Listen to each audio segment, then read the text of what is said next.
Hello everyone, I am Chucha Antalan, and for today's video is I will going to draw the 6 types of mapping that I chose to draw and discuss. So let's start.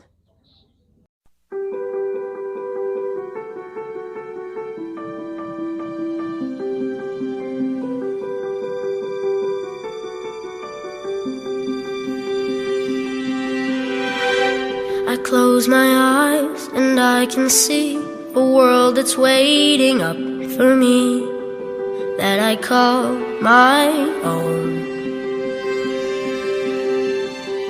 Through the dark, through the door, through where no one's been before, but it feels like home.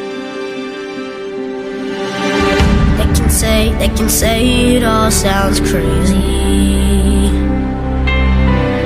So the first one is what we call point feature. So a point feature, guys, it is a discrete location that is usually depicted by a symbol or label. So a point feature in the geographic information system is analogous to a pin placed on a paper wall map.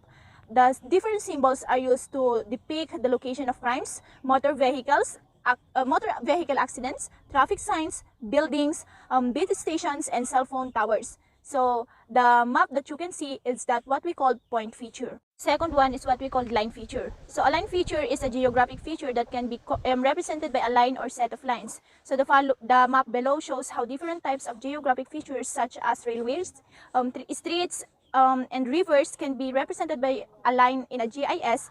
So the additional example are streams, streets, power lines, bus roads, students' pathways, and the lines depicting the distance from a stolen to a recovered vehicle. The third one is what we call the street center line map of several blocks. So this is one of this example of scale. So when we said scale, guys, it is the relationship between the dimensions of the map and the dimensions of the earth.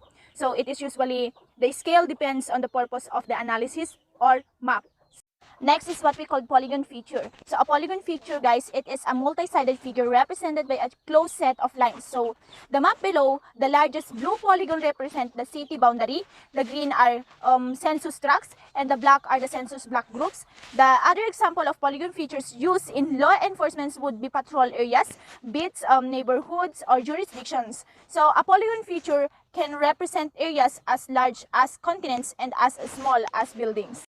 The next one is what we call geometry. It refers to the fact that all features in the geographic information system have at least one set of -x and -y coordinates. In the map below, the point on the map has a distinct -y and -x coordinate which is listed in the yellow box. So although these numbers may not make sense at first glance, they are an integral part of the GIS reference system, as every feature in a GIS has at least one -x and -y coordinate. For a point, the x and y features is the center of the point. For a line segment or a polygon, the -x and -y coordinate is at the center of the particular line segment of polygon. Having an x and y coordinate for map features, especially points, is important because the location is more precise and there is no need for decoding.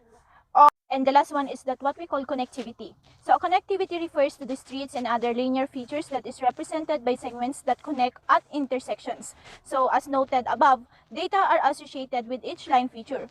However, each segment connects at an intersection, and connectivity is the ability of the GIS to recognize that the two line segments come together to form an intersection.